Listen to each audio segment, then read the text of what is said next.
اگر اللہ تعالیٰ ساری دنیا کے پچھلے اگلے انسانوں کو ہدایت دے کر ساری دنیا کے تمام انسانوں کو محمد صلی اللہ علیہ وسلم والی جنت دے دیں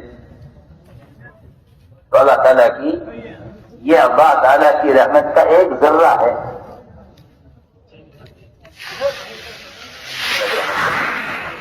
میں کچھ کہہ رہا ہوں.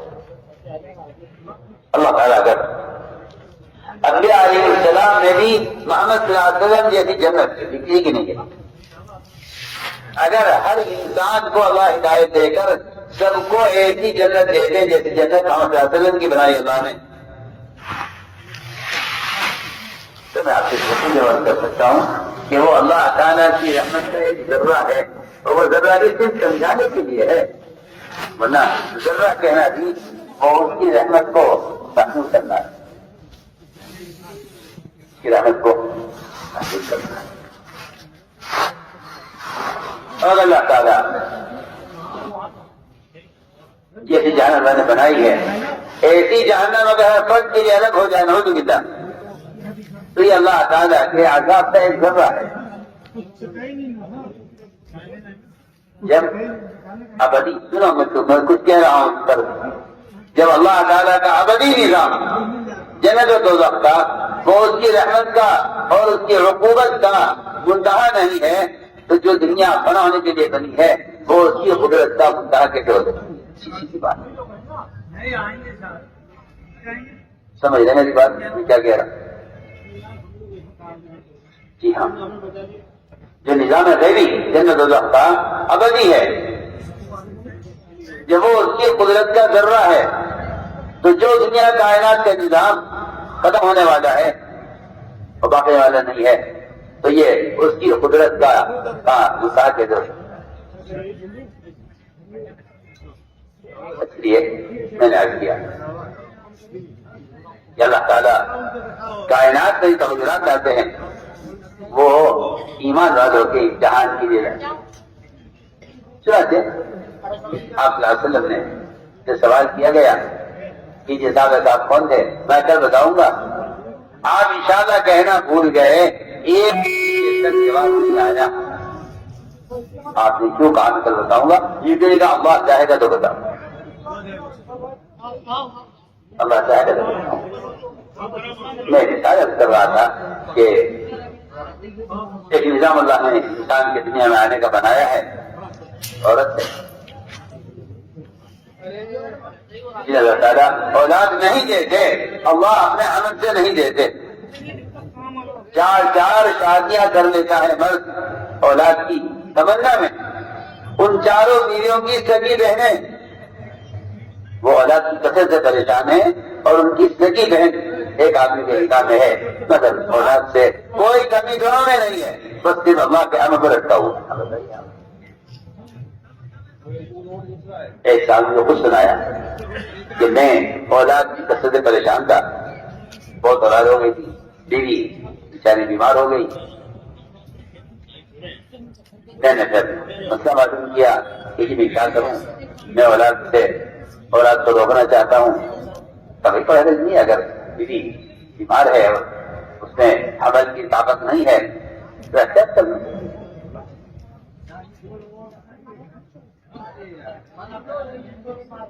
وہ احتیاط نہ ہو سکی اولاد ہو گئی. مجھے خود سنایا انسان میں نے پھر مشورہ کر کے اس کا آپریشن کرا کے میں نے اس کا رحم ہی نکلوا دی تاکہ یہ اس طرف سے اطمینان ہو جائے کہ اب اولاد ہونے والی نہیں ہے. ارے تو اللہ کی قدرت سے مقابلہ کر رہا ہے. مامن نسمت کائنت الا وہی کائنۃ یہ حدیث ہے. فرمایا ضرور ہے دے کرتی ہے وہ آگے رہیں گی.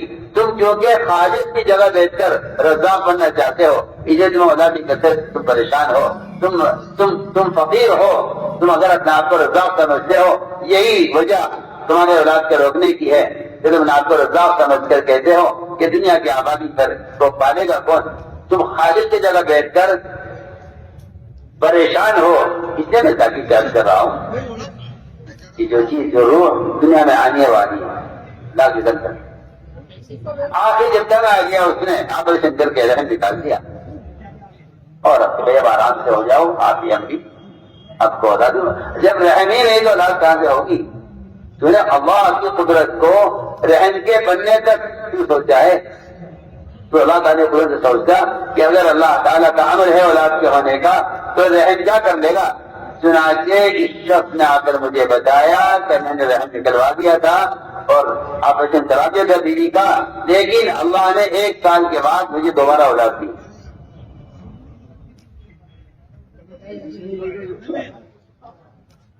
لگائیے میرے جیل سے آپ قدرت سے مقابلہ کرتے ہیں.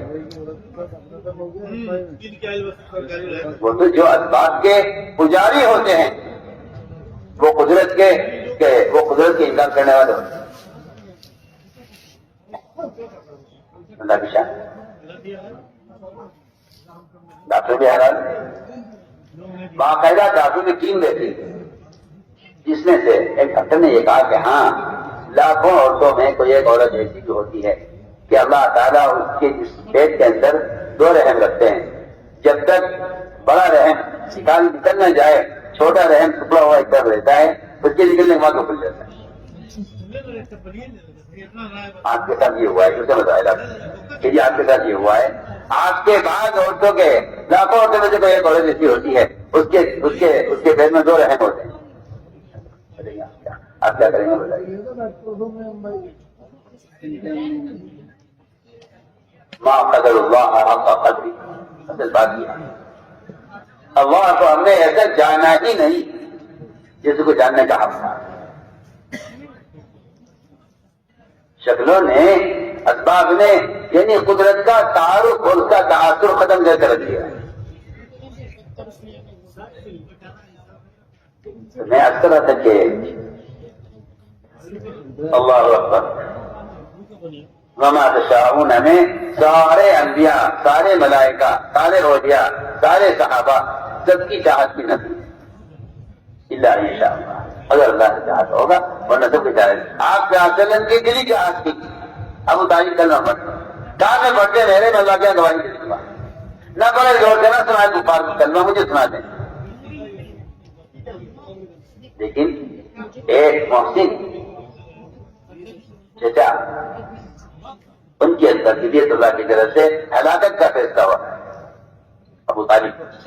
ادھر دوسرے چچا حمزہ کا قابل رشید، جس کی ہلاکت کی آپ تمنا کر رہے ہیں، جو کوئی پکڑ کرتے. اللہ تعالیٰ آپ کے چچا کے قابل رشید کو ہدایت دے. بتانے کے لیے معاملہ ہمارے ہاتھ میں ہے. قرآن میں عزیز ہے، ان کا لا تعزیز بھی ہے، ان کا لا تعزیز ہے، نبی کے ساتھ بھی ہے، تعزیز کے ساتھ بھی ہے. آپ چاہیں گے دیں گے. اور لا ان کا لا تعزیز بھی ہے، لا تعزیز بھی ہے کہ آپ بے شک کی طرح ربری کرنے والے ہیں، مگر ہدایت ہم اس کو چاہیں گے. تو ہم نے عرض کیا کہ سبب گاڑی اختیار کرتا ہے تو یہ سوچ لیتا ہے کہ کام ہو گیا. حالانکہ اللہ رب العزت اسباب دے کر، میں نے عرض کیا تھا کہ ایک ہمیں کتنے یاد رکھتے ہیں سبب میں، 2 سبب میں حکم کتنے یاد رکھتے ہیں. ہمیں یاد رکھنا سبب میں، حکم یاد رکھنا سبب میں. پھر جو کامیابی ملی ہے اسے کیا منسوخ کرتے ہیں، یہ 3 امتحان ہے. چنانچہ میں عرض کر رہا تھا کہ اللہ تعالیٰ نے کائنات کو 2 طرح کے اسباب سے بھرا ہے. ایک اسباب زینت،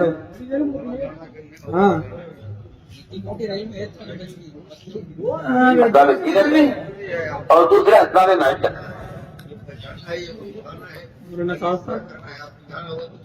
اسباب زینت، اسباب معیشت، ان سے بھرا ہے کائنات کو.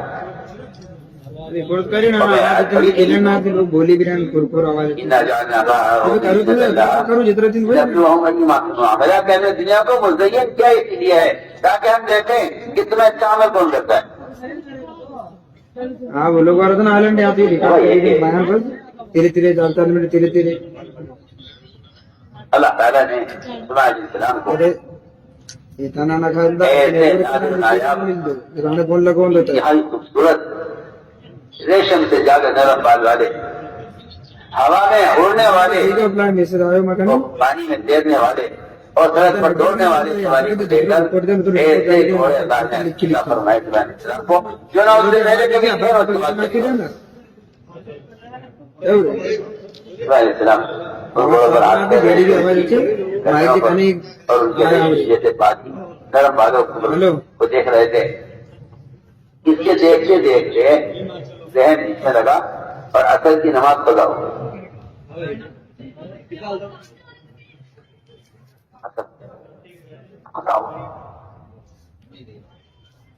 اثر قضا ہو اسماعیل علیہ السلام کی، تو اس کا اتنا غم تھا کہ جس چیز نے میری نماز کو ضائع کیا ہے اس کا باقی رکھنا ٹھیک نہیں ہے، اور انہوں نے تلوار منگوائی، تلوار دی اور سارے گھوڑے کاٹ کے ختم کر دی، ایک نسل بھی باقی نہیں رکھی۔ جو چیز اللہ کی کے فریضے سے غافل کر دے اس چیز کو ختم کر دینا چاہیے، اللہ کی شان۔ کیونکہ جنہیں اپنے عمل کے ظاہرنے کا سچا کام ہوتا ہے، جنہیں اپنے عمل کے ظاہرنے کا سچا کام ہوتا ہے، اللہ ان کے عمل کو ضائع نہیں کرتے۔ ایسا مجھے آج کی آخر پڑھنی ہے، چنانچہ سورج واپس نکلا،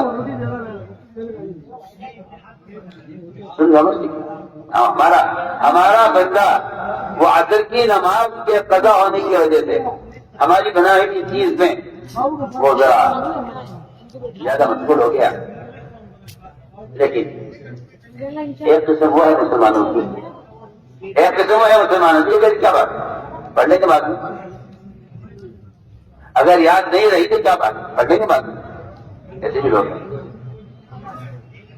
جی ہاں، اللہ تعالیٰ دیکھ رہے ہیں کس میں میرے فریضے کے ظاہرنے کا غم ہے اور کس میں میرے فریضے کے ظاہرنے کا غم نہیں ہے۔ لاپور کیجیے، 3 حدیثیں ایسی ہیں جن کا علماء نے انتخاب کیا ہے پورے احادیث کے ذخیرے سے، 3 حدیث، وہ واقعی عجیب و غریب ہے۔ ایک حدیث لی ہے حقوق اللہ میں سے، ایک حدیث لی ہے حقوق العباد میں سے، ایک حدیث لی ہے ان دونوں دائنوں کے حقوق پر امت کو لانے کی محنت سے۔ سمجھنا میری بات کو، میرے الفاظ کو غور کرنا بالکل اہم بات ہے۔ ایک حدیث لی ہے حقوق اللہ میں سے، ایک حدیث لی ہے حقوق العباد میں سے، ایک حدیث لی ہے ان تمام ان حقوق کے ادا کرنے پر امت کو لانے کی محنت سے۔ اور 3 حدیث والے فرمایا ہے کہ اگر کوئی شخص ان 3 احادیث میں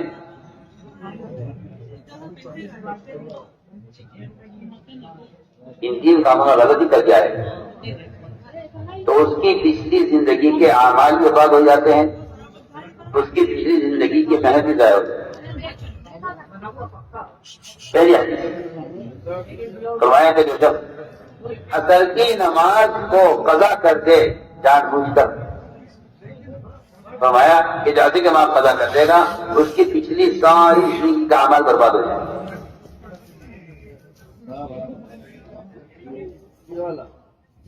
عصر کی نماز کوئی جان بوجھ کر آمدن قضا کر دے، فرمایا کہ اس کی پچھلی زندگی کے سارے عمل برباد ہو جائے۔ یہ حقوق اللہ میں سے دیا ہے عصر کی نماز۔ دوسرے وہ شخص کہ جو کسی یہ حقوق العباد میں سے کہ جو شخص کسی پاک دامن عورت پر تہمت لگائے،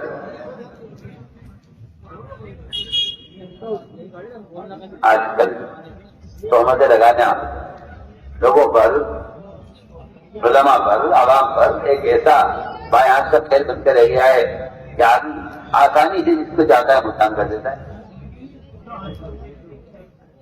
جس کو چاہتا ہے جس سے چاہو تہمت لگوا لو، جس پر چاہو تہمت لگوا لو، اور جو چاہو گواہی دلوا لو۔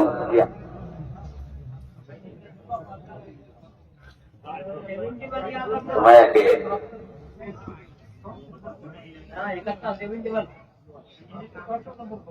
یہ دوسری حدیث ہے کہ پاک دامن عورت پر جو آدمی تہمت لگائے گا اس کی زندگی کے پچھلے سارے اعمال برباد ہو جائیں گے.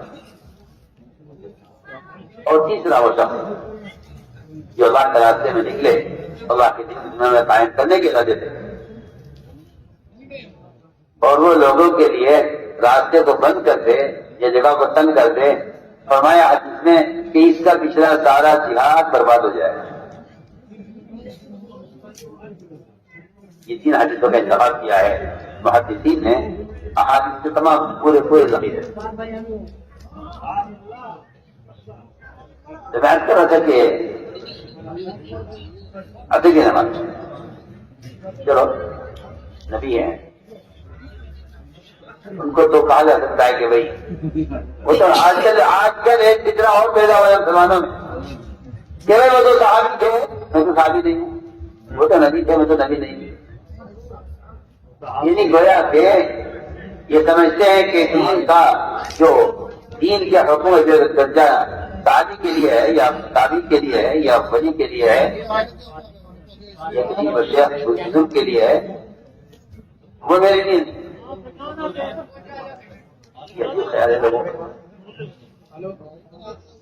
ایسا معلوم ہوتا ہے کہ ایمان کی سطح کو بھی لوگوں نے ایسے ہی درجات بنا کر تقسیم کر لیا ہے. میں ایک عام مسلمان ہوں, میرا ایمان میرے حساب سے ہے, وہ صاحب بہت بڑے ولی ہیں ان کا حساب کے حساب سے یہ ماشاءاللہ کتب ہے ابدال ہیں یہ ان کا ایمان کے اعتبار سے ہے. یہ تو میں کہتا ہوں علماء نے لکھا ہے کہ جس شخص کا یہ خیال ہے کہ ان کا ایمان میرے ایمان برابر کیسے ہو سکتا ہے, ایسا مسلمان ناقص ایمان سے راضی ہو گیا.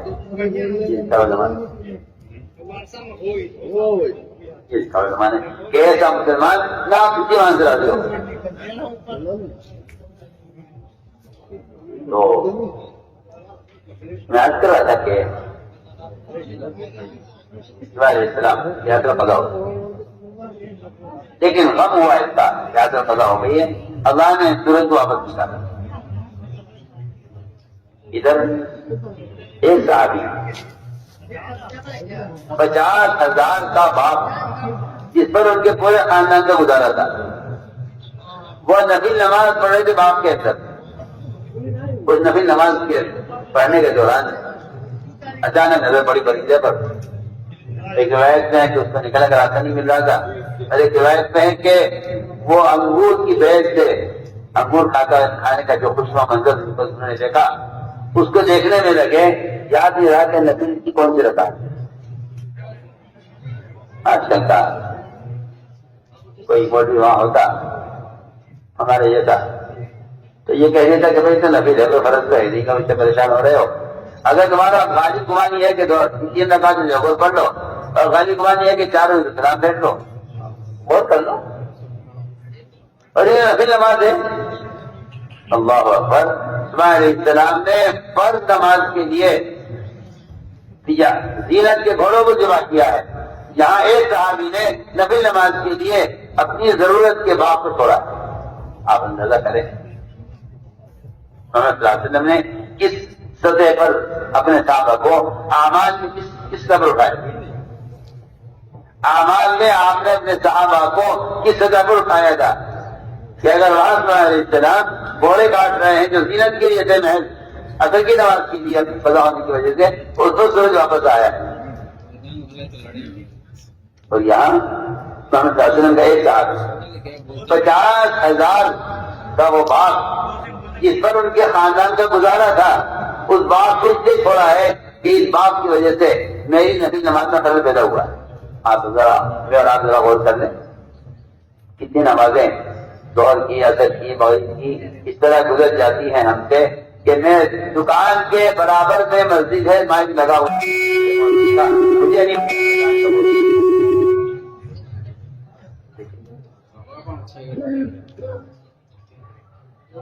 میں نے عرض کیا دوستوں اللہ تعالیٰ اسباب دے کر یہ پہلے امتحان دیتے ہیں کہ یہ مجھے ذات کتنے یاد رکھنا ہے,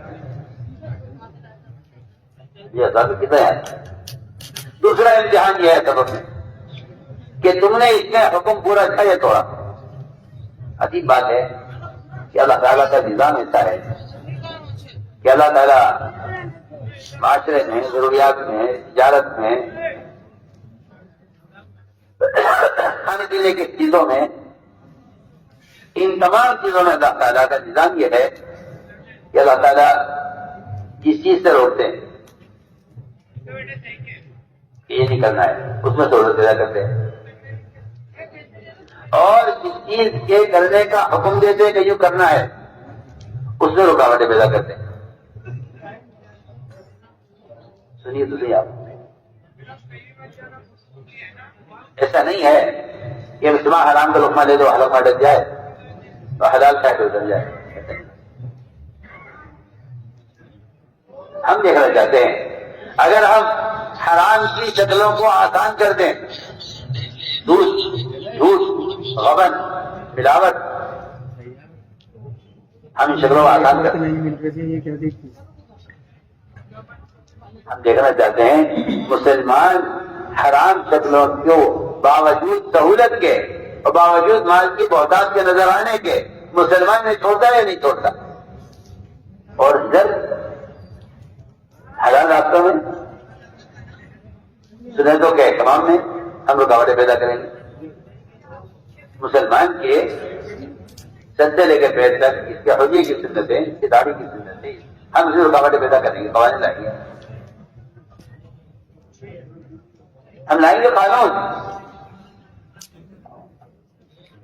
ہم یہ دیکھنا چاہتے ہیں کہ تم اس کے خلاف کیا کوشش کرتے ہو۔ امتحان ہے، میں تو بہت بنیادی بات کر رہا ہوں، کیونکہ یہ مزاج مسلمانوں کا عالمی سطح پر بن چکا ہے کہ جتنے دین پر چلنے کی سہولت ہو اتنا اختیار کرو، باقی چھوڑ دو۔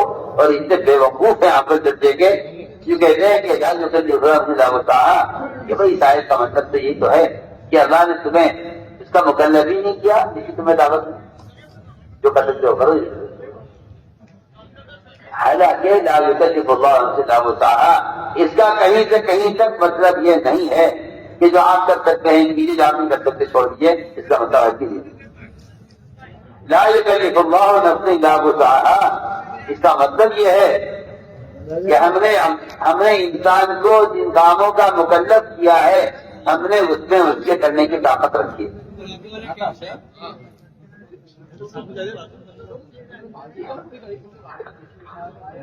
آپ یہ کہہ کر سنتے چھوڑ دیتے ہیں کہ قانون یہ ہے جلدی آ رہا، کھانا کھانے چلیں گے۔ انسان کے اپنے بدن میں سر سے لے کر پیر تک اتنے احکام ہیں، لباس کے، شکل کے، میں تو صاف سے بات کرتا ہوں کہ میں نے شروع میں عرض کی تھی ایک بات کہ ایمان کا جو درجہ توحید میں، عقیدے میں ہے، اللہ کی قسم ایمان کا وہی مقام، وہی درجہ، وہی اہلیت، وہی فرضیت اس کے شکل، اس کی لباس کی سنتوں میں صاف فرمایا حدیث میں، صاف فرمایا حدیث میں کہ جس مسلمان کا چہرہ کافر کی طرح، جس مسلمان کے دماغ کا لباس پینٹ و شرٹ کافر کی طرح، جس مسلمان کا کھانا کافر کی طرح ہے، جس مسلمان کا اٹھنا بیٹھنا غیروں کے ساتھ ہے، کہ ایسے مسلمان کافروں کی طرح اللہ کے دشمن ہو جائیں گے۔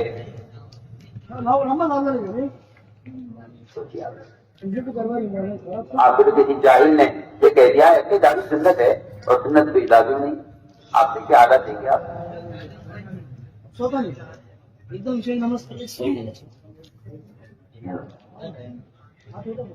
یہ بیماری ہے کہ بھائی میں مکلف ہی نہیں اس کا، کیونکہ قانون ہے۔ میں نے ایک بات رکھی ہے، اللہ تعالیٰ کا نظام ہے یہ کہ تمہیں جنت اس طرح نہیں ملے گی کہ میں تمہارے لیے چیز راستہ آسان کر دوں۔ جنت کو ہم نے گھیرا ہے مکارے سے، ناگواریوں سے، تکالیف سے، دشواریوں سے، اور جہنم کو ہم نے گھیرا ہے خواہشات سے، حرام سے، سہولتوں کے طریقوں سے ہم نے جہنم کو گھیرا ہے۔ جو آپ سہولت کے راستے پر چلے گا، خواہش کے راستے پر، اس کے لیے جہنم کا راستہ ہے۔ جو تکالیف کے راستے پر چلے گا اس کے لیے جنت کا راستہ ہے، جنت کا وعدہ ہے۔ یہ اللہ کا نظام ہے جس کام کے کرنے کا حکم دیتے ہیں رکاوٹ پیدا کرتے ہیں. نیند کا تقاضا نماز پر وقت پر آپ اٹھیے نماز پڑھیے. بھوک کا تقاضا روزہ فرض. مال کا تقاضا زکات فرض. شہوت کا تقاضا زنا حرام. آپ کسی کو نامحرم کا آپ دیکھ بھی نہیں سکتے، ورنہ جو آدمی نامحرم کو دیکھ لیتا ہے اس کی نماز کی حلاوت اس سے ہمیشہ کے لیے چھین لی جاتی ہے، ختم ہو جاتی ہے. کیونکہ حدیث میں ہے کہ نماز کی حلاوت صرف اس شخص سے محسوس ہوگی جو نامحرم سے نظر پڑھنے سے پہلے پھیر دے، جو سنت کی ہے. آپ صلی اللہ علیہ وسلم نے دیکھا ایک عورت گدھے پر جاری کی بیٹھی ہوئی، اچانک اس کے گدھے کا پیر ایک گڑھے میں پڑا. ابھی وہ پیر اس کا داخل ہو جاتا گڑھے کے اندر، آپ نے فوراً نظر پھینکی. کیا ہوا؟ فرمایا آپ نے کہ اس کے گدھے کا پیر گڑھے میں پڑا ہے اور مجھے اس بات کا پورا اندازہ تھا کہ یہ گدھا گرے گا اور اچانک یہ نیچے ہوگا تو جو عورت بیٹھی ہوئی ہے اس کے اوپر یہ گرے گی اور اس عورت کے گرنے میں اس کے کپڑے کھلیں گے اور اس سے اس کا سطر ظاہر ہو جائے گا. اس سے میں نے پہلے سے نظر کری.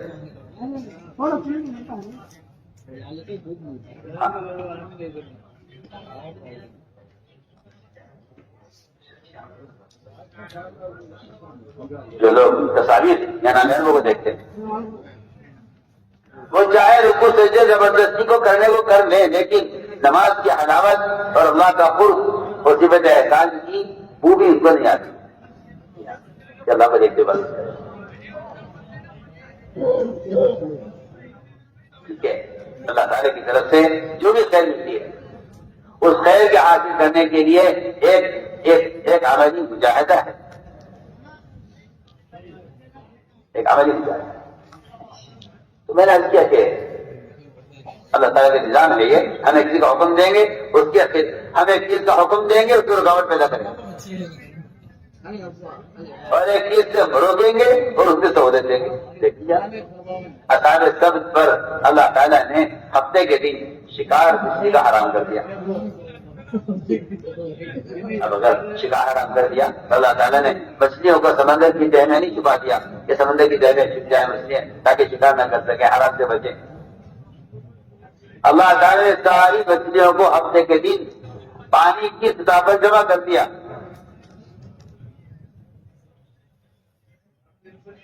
پانی نیچے تھا، مچھلیوں کو پانی کہیں سے نظر نہیں آتا. پانی مفسرین نے لکھا ہے کہ پانی نظر نہیں آتا تھا، مچھلیاں پانی کی سطح پر آپس سے مل کر اس طرح مچھلیاں جمع ہو جاتی تھی پانی کی سطح پر کہ ہم دیکھنا چاہتے ہیں کہ یہ اب بھی کہتے ہوئے اللہ کا حکم ہے ہمیں ویسے آواز مجھے کی شکار نہیں کریں گے. اللہ نے منع کیا.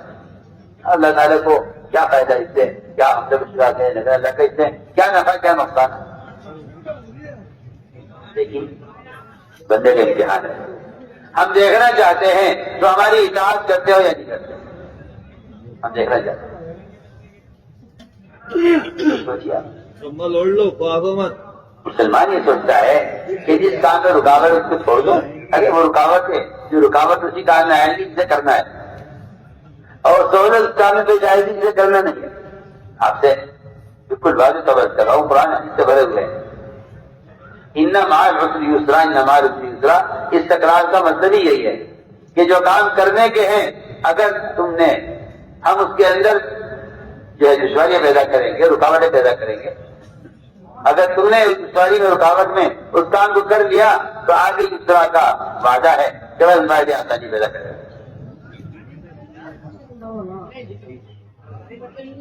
ہم نے کیا کہ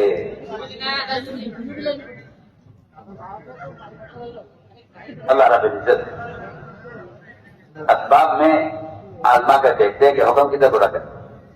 تو میں نے عرض کیا تھا کہ نماز یاد آئی نہیں ہے. آپ اگر نماز یاد آ گئی اور آپ نے اس کا سبب چھوڑ دیا اپنا اسی طرح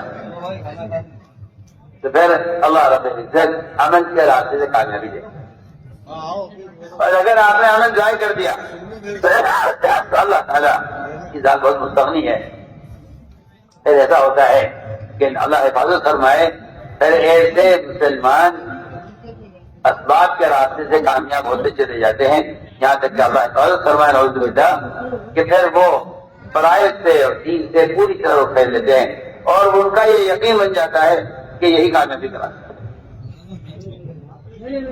وہ تو اللہ تعالیٰ کا نظام یہ ہے کہ اس پر اللہ تعالیٰ رحم فرماتے ہیں، فضل فرماتے ہیں، اللہ تعالیٰ اس کے غلط راستے میں رکاوٹ پیدا کر دیتے ہیں، پھر لاتے ہیں اس کو اس طرف یہ کہہ کے بات ختم کر دیتا ہے کہ دنیا تو ہے ہی جو ہے مشکلات کی پریشانی کی جگہ۔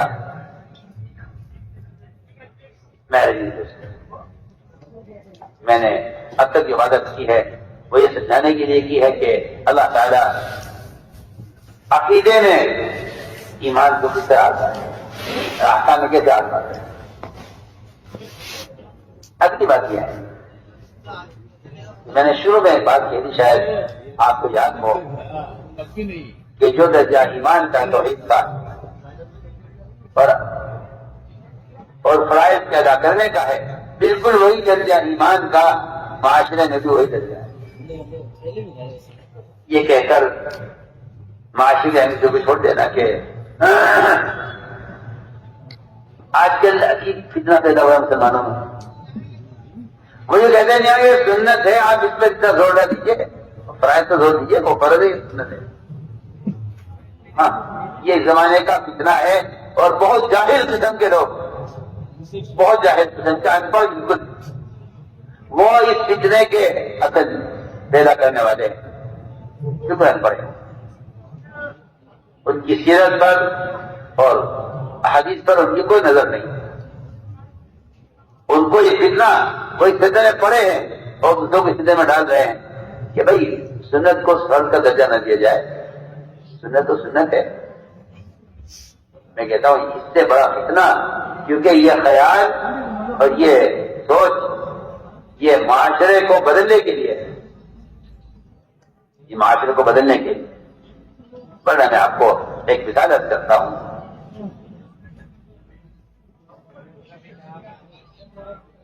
صحابہ کرام نے یہ دیکھا کہ جب یہ کفار جنگ سے فارغ ہو جاتے ہیں تو یہ اپنے ہتھیار درخت پہ لٹکا دیتے ہیں۔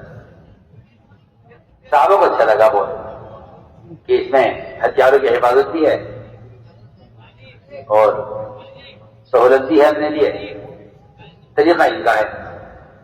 تو صحابہ نے عرض کیا آپ صلی اللہ علیہ وسلم سے کہ اجازت دیجیے نا، ہم بھی اس طرح کر دیں، ایک طرف ہتھی ایسا بنا دیتے ہیں، ہتھیار سجے کریں گے۔ یہ سہولت کی ضرورت کے لیے، آپ سمجھنا میں کیا کہہ رہا ہوں، سہولت کی ضرورت کے لیے آپ نے کیا فرمایا صحابہ سے؟ آپ جواب سنیے آپ توجہ سے، آپ اس کو محمد کی خدمت سمجھیے جو میں کہہ رہا ہوں۔ آپ نے صحابہ سے فرمایا تمہارا مجھ سے ہتھیار لٹکانے کے لیے طرف کا مطالبہ کرنا بالکل ایسا ہے کہ جب موسیٰ علیہ السلام اپنی قوم کو لے کر بحر قلزم سے پار ہو گئے اور بنی اسرائیل آپ کے ساتھ جو نجات پا گئے، فرعون غرق ہو گیا، تو وہاں سے گزرتے ہوئے ان کی نظر پڑی اس لوگوں پر جو ایک بت کی پوجا کر رہے تھے۔ تو بھائی اسرائیل نے کہا موسیٰ علیہ السلام سے اجعل لنا الہا کما لہم آلہہ، ہمارے لیے بھی ایک ایسا بت کر دیجیے، بنا دیجیے جیسا ان کے لیے بت ہے، تاکہ ہم ان کی پوجا کریں۔ وہ سوال کر رہے کہ اللہ ہم بھی ایسا درخت کریں، ہم جیسا ان کی طرح ہم نے کر لیا کریں۔ آپ جواب دے رہے تمہارا یہ سوال ایسا جاہلانہ سوال ہے، کہ جاہلانہ سوال بنی اسرائیل کا تھا موسیٰ علیہ السلام سے کہ ہمارے لیے بھی ایک ایسا خود کر دیے دیں گے کچھ کہاں درخت پر ہتھیار لٹکانے کا سوال، بلکہ میں اور اگلی بات کرتا ہوں چلیے آپ اس سے اگلی بات سنیے. جو یہود اسلام لے آئے مسلمان ہو گئے تھے، پکے سچے مسلمان. قرآن پر ایمان آپ کا، آپ پر ایمان، آپ کے لائے دین پر ایمان، اللہ پر ایمان، پکے سچے مسلمان ہو گئے تھے. ان کا دل چاہا کہ ہم جو پہلے یہود تھے اور موسیٰ علیہ السلام کے دین پر تھے، اب کیونکہ ہم اسلام میں داخل ہو گئے تو ہماری کتاب ہے یہودیوں کی جو موسیٰ علیہ السلام میں نازل کی گئی ہے، وہ کتاب ہے توریت. کبھی کبھی اسے پڑھنا چاہیے، یہ خیال ہے. جیسے آج کل کے مسلمانوں نے یہ بھی خیال کیا ہوا ہے کہ ٹھیک ہے قرآن کو پڑھتے ہی ہیں برکت کے لیے، لیکن بائبل بھی پڑھے تو کیا ہے.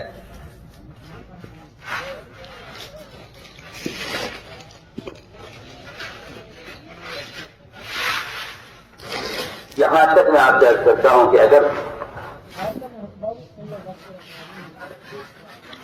ایسا کیا گیا تو مسلمان یہ کہے گا کہ اس زمانے کے حالات کے اعتبار سے اور اس زمانے کے مسلمانوں کی جو سب کی صورتحال ہے اس کے اعتبار سے بائبل کے جو احکام ہیں وہ زیادہ مناسب معلوم ہو. میں کہتا ہوں یہ تحریف اس لیے ہوگی اور خیال آپ کو کسی کام کا کسی چیز کے بدلنے کا اس لیے خیال آئے گا کہ آپ نے ایک چیز کو ضابطہ سمجھتے ہوئے آپ نے دوسری چیز کی طرف توجہ دی. ہم آپ سے بہت دنیا کی بات کرتے ہیں. آج اگر کوئی مسلمان نعوذ باللہ اسے مسلمان کیا کہا جائے، اگر قرآن کی ایک آیت کو بدلنا چاہتا ہے یا اس کا گدھے کا خیال یہ ہے کہ اگر یہ آیتیں نہ ہوں تو پھر جھگڑا ختم ہو جائے گا.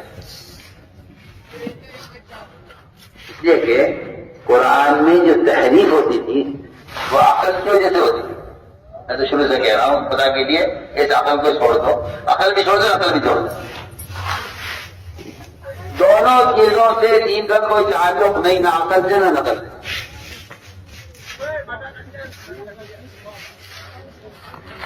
اگر مرد صحیح کرنے حج حاضرہ کی نقل کریں تو حکم ہے، اور اگر عورتیں حج حاضرہ کی نقل کریں تو گناہگار ہو. کیا ہے شریعت کا مذہب نہ عقل کرے نہ نقل کرے. سنیے آپ، اگر آج کوئی عورت حج حاضرہ کی نقل کرے گی تو گناہگار ہوگی کہ وہاں عورت سے دوڑنے کی اجازت نہیں ہے، مرد کو دوڑنے کا حکم ہے. حالانکہ عورت سے دوڑنا ثابت ہے حاضرہ کا، مرد وہاں کوئی دوڑنے والا نہیں تھا. اسی لیے ہے کہ وہاں کوئی مرد نہیں تھا تو عورت دوڑی تھی. اب مردوں کے دماغ عورت دوڑے گی کہ عورت کا جسم پردہ ہے، عورت دوڑنے کی ضرورت نہیں. حالانکہ سنت حاضرہ کی ہے، عورت کو دوڑنے کا حکم ہے. میں ایک مثال دے رہا ہوں، درمیان میں آج کل لوگ عقل لگاتے ہیں نا دین میں عقل لگاتے ہیں. آپ حالات کچھ نہیں ہے، حکم ہے حکم ہے کہ بندہ حکم کے تابع ہے. میں آج کل ایسا کہ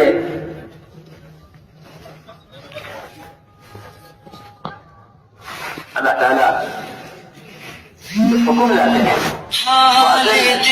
حکم کا پورا کرنا اثر ہے، ورنہ یہ دین میں چاہیے طلبے بھی عقل ہے.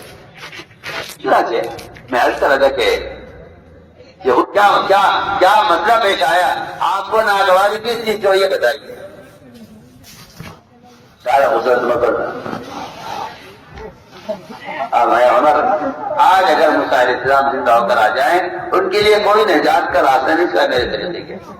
اگر تم کے طریقے پر عمل کیا تم گمراہ ہو جاؤ گے، تم نے اپنے طریقے پر عمل کیا تو وہ کامیاب نہیں ہو. عرض کر رہا ہوں کہ تلاوت توریت کی اس پر حکم نازل ہوا، اسلام پوری پورے داخل ہو جاؤ. ادھر عاشورہ کا روزہ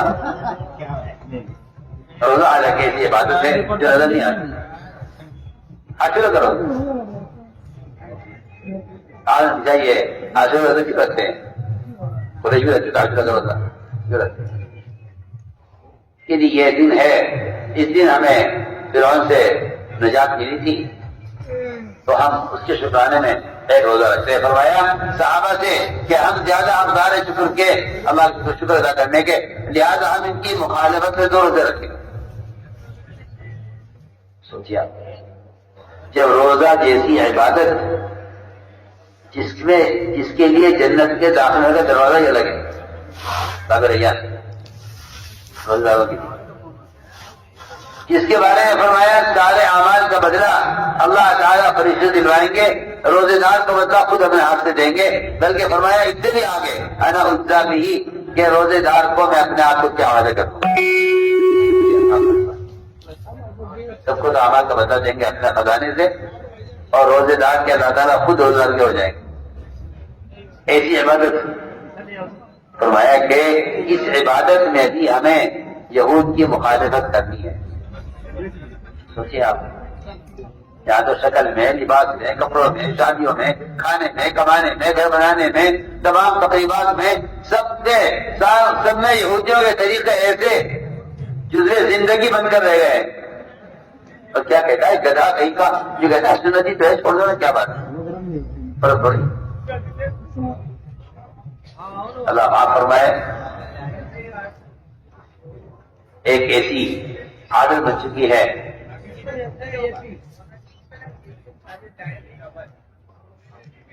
یہود و نصارہ کے طریقوں کی. اللہ فرماتے رضی اللہ تعالیٰ کہ جو سنت بھی تم چھوڑو گے اس کے مقابلے میں ضرور یہودیوں کا طریقہ اختیار کرو. یقینی بات. اب سنت طریقے سے کھانا ختم، ٹیبل لگی ہوئی ہے. سوال ایسا بے وقوف ہے، سوال کیا کرے گا کہ ٹیبل کھانا حرام ہے؟ بتائیے آپ، حرام ہے؟ آپ جو ٹیبل کھانا منع کرے حرام ہے؟ ایسا معلوم ہوتا ہے کہ دین گرتے گرتے گرتے گرتے حرام پر آ کر رکھا ہوا ہے.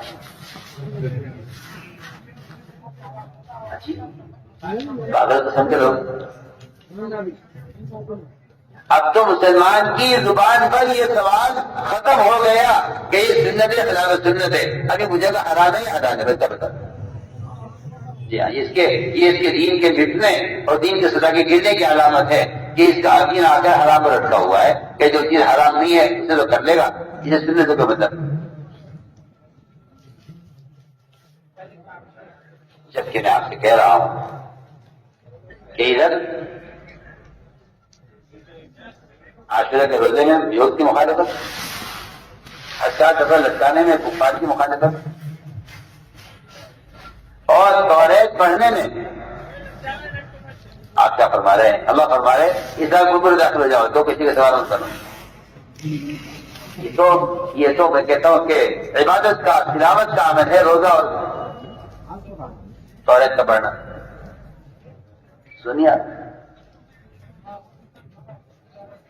کسی بے وقوف آدمی نے یا کسی فاسق نے، میں اس کا بات کرتا ہوں، جو مسلمان یہ کہتا ہے کہ اسلام ہی کوئی لباس نہیں، وہ آدمی اللہ کی قسم فاسق ہے. وہ آدمی فاسق ہے جو کہتا ہے اسلام کوئی لباس نہیں، فاسق ہے.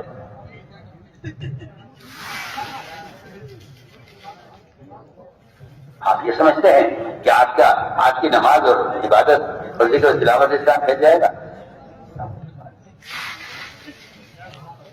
میں تو شروع بات کر چکا ہوں، اسلام کی جاذبیت معاشرے، معاملات اور اخلاق میں ہے، وہ جاذبیت کسی عبادت میں نہیں. ایسا کہیں بھی مجھے نہیں ملا کہ اغیار آسان کی نماز کو دیکھ کے اسلام کی طرف آئے ہوں.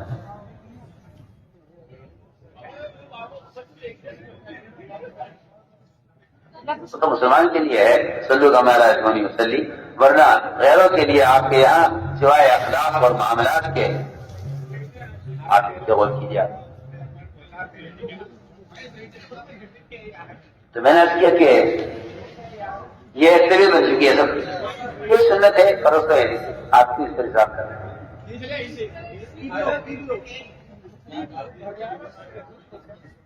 بغداد کی عدالت کے سب سے بڑی عدالت بغداد، اور اس کے سب سے بڑے قاضی قضات، سب سے بڑے جج قاضی یوسف، وزیر آیا، وزیر سے دوستی تھی بہت، وہ آیا ملاقات کے لیے، اس کی دعوت کی، کھانا تیار کرایا اس کے لیے، وزیر سے بے تکلفی تھی، بادشاہ سے جو ہے وزیر کی بے تکلفی تھی قاضی ابو یوسف سے، تو وزیر نے پوچھ لیا قاضی صاحب سے کہ کھانے میں کیا بنایا، تو قاضی ابو یوسف افزادے نے حدیث پڑھی، کان رسول اللہ صلی اللہ علیہ وسلم يحب الدباء، کہ آپ صلی اللہ علیہ وسلم کو لوکی پسند تھی، میں نے آج کی لوکی تیار کرائی۔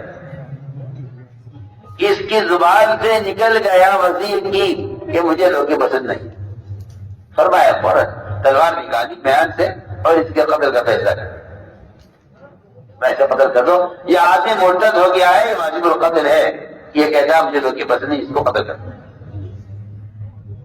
قرآن اس کا بغداد میں۔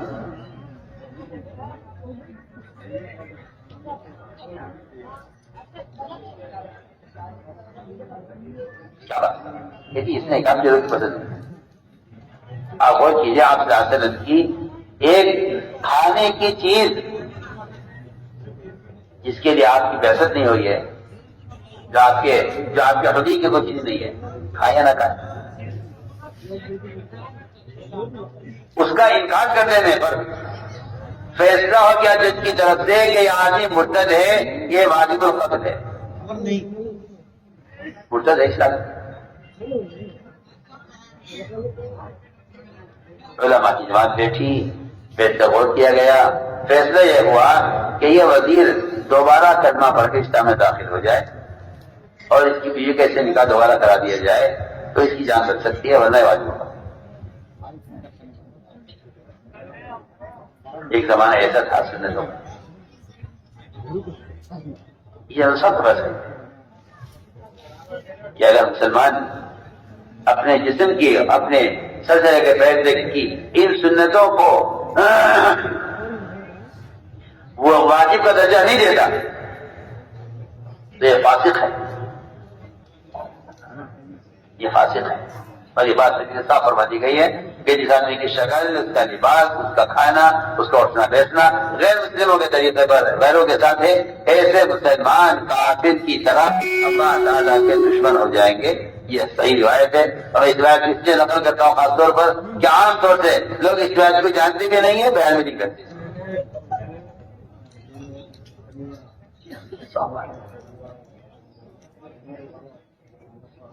مسلمان اتنا مزین تھا سلسلے کے پیر تک سنتوں سے کہ دور سے دیکھ کر کہا جاتا ہے مسلمان ہے۔ یہ دھوکہ لگا لوگوں کو کہ ایمان تو عقیدے کا درست ہونا ہے اور اسلام تو فرائض کا ادا کرنا ہے، اور یہ دھوکہ کہاں سے لگا ہے؟ آج کل لوگ کہتے ہیں بھائی دیکھو کسی کے ظاہر کو مت دیکھو، کسی کے ظاہر کو مت دیکھو، آپ کو کیا معلوم کسی کا دل اندر کتنا صاف ہے۔ میں تو صاف سے بات کرتا ہوں کہ جس آدمی کا ظاہر سنت سے صاف ہے، جس آدمی کا ظاہر سنت سے صاف ہے، اس کا ایمان بھی سنت سے صاف ہے، اس کا دل بھی ایمان سے صاف ہے، پکی پکی بات ہے کہ جب مسلمان کو غیر مسلموں کے طریقے اچھے لگنے لگے اور سنتوں پر عمل کرنے سے یہ کترانے لگے تو سمجھ لینا کہ ان کے دل میں کفر نے جڑیں جما دی، ان کے دل میں کفر نے جڑیں جما دی۔ جب مسلمان کو غیروں کے طریقے اچھے لگنے لگے اور سنتوں پر سنتیں انہیں معیوب لگنے لگے تو سمجھ لینا کہ کفر نے ان کے دل میں جڑیں جما دی ہیں۔ یہ تو میں کہتا ہوں اتنا بڑا شیطان نے دھوکہ دیا ہے کہ میں تو تہجد پڑھتا ہوں، میں تو ذکر کرتا ہوں، اور میں تو بیت فلاں سے بیت ہوں، اور میں تو یہ اعمال کرتا ہوں، آپ کو کیا معلوم میری تنہائی کیسی ہے؟ آپ میرے ظاہر کو دیکھ رہے ہیں، صرف لباس سے شکل کو دیکھ رہے ہیں، آپ میرے ظاہر کو مت دیکھیے، اور پھر اس پر اتنا ہی نہیں ہے بلکہ کہتے ہیں کہ فرمایا حضور اکرم صلی اللہ علیہ وسلم نے کہ بھائی دل کا حال تم کیا جانو، سنیے تو صحیح ہے میری بات آپ غور سے، یہ حدیث دل میں گئی ہے ایسے لوگوں کے لیے کہ بھائی کسی کے ظاہر کو مت دیکھو، دل کا حال اللہ جانتے ہیں کہ دل کا حال بھی اس کے وجہ سے نظر آ رہا ہے سب بات۔ اگر اس کے دل میں محمد صلی اللہ علیہ وسلم سے محبت اور آپ پر یہ ایمان لاتا، اگر یہ آپ پر ایمان لاتا تو اس کے وجہ سے سنت ظاہر ہوتی سب بات، اس کے وجہ سے سنت ظاہر ہوتی۔ اسی لیے اللہ تعالیٰ غیر رحمت فرمائے جب فرمائے شیخ حدیث فرماتے ہیں کہ اگر کوئی شخص اتباع سنت پر نہیں ہے اور رحمت صلی اللہ علیہ وسلم سے محبت کا دعویٰ کرتا ہے تو فرمایا جھوٹا ہے، دعوے میں جھوٹا ہے، یہ دعوے میں جھوٹا ہے۔ اس لیے آپ صلی اللہ علیہ وسلم کی شبیہ دکھلائی جائے گی، انہیں پہچانتے ہو، قبر میں آپ کو صرف وہ پہچان سکے گا جو دنیا میں آپ کی حیثیت اور آپ کی شکل پر ہے، میں لگے میں نہیں جانتے۔ قبر میں زبان وہ تو عمل پر چلے گی، معلومات آپ سنت جانتے ہیں، آپ سنتوں کا جاننے والا بھی جواب نہیں دے سکے گا، ایمان کے جاننے والا بھی جواب نہیں دے سکے گا، وہ تو عمل کرنے والا اور سنت کا احترام کرنے والا جواب دے گا کہ آج ہمارے نبی محمد۔ تو ہم نے آج کیا کہ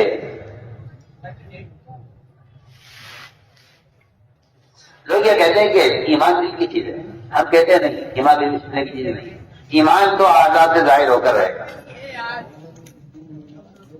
غلطی کہاں سے ہوئی ہے؟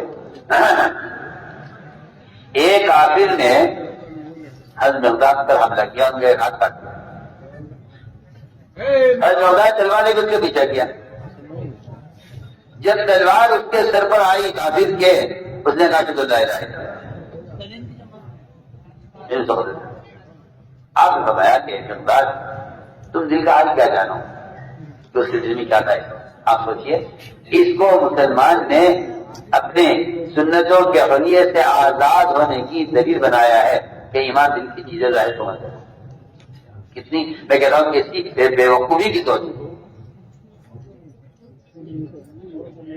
اس لیے میں صاف ستھرا جو قوم اپنے حلیے پر مجتمع ہوتی ہے وہ قوم مضبوط اور قوی ہے، اگر کہ وہ غیر ہو یا کم تعداد میں۔ جو قوم اپنے حلیے پر مجتمع نہیں ہے وہ قوم مردہ ہے، اگر کہ اکثریت میں ہو مسلمان، اکثریت میں ہوں مسلمان، مردہ قوم۔ معاشرے کو قوم کی حیات میں بڑا دخل ہے، معاشرے کو کسی قوم کی حیات میں بڑا دخل ہے، اس لیے ہم تاکید ساتھ کر رہے ہیں کہ یہ ذہن سے نکال دیا جائے کہ بنیاد اسلام والا مقصد اسلام پانچ فاصلوں کا نام ہے، وہ تو بنیاد ہے اسلام کی، سواد پہ عمارت کا ہے، سواد پہ عمارت کا ہے، آپ غور کریں گے۔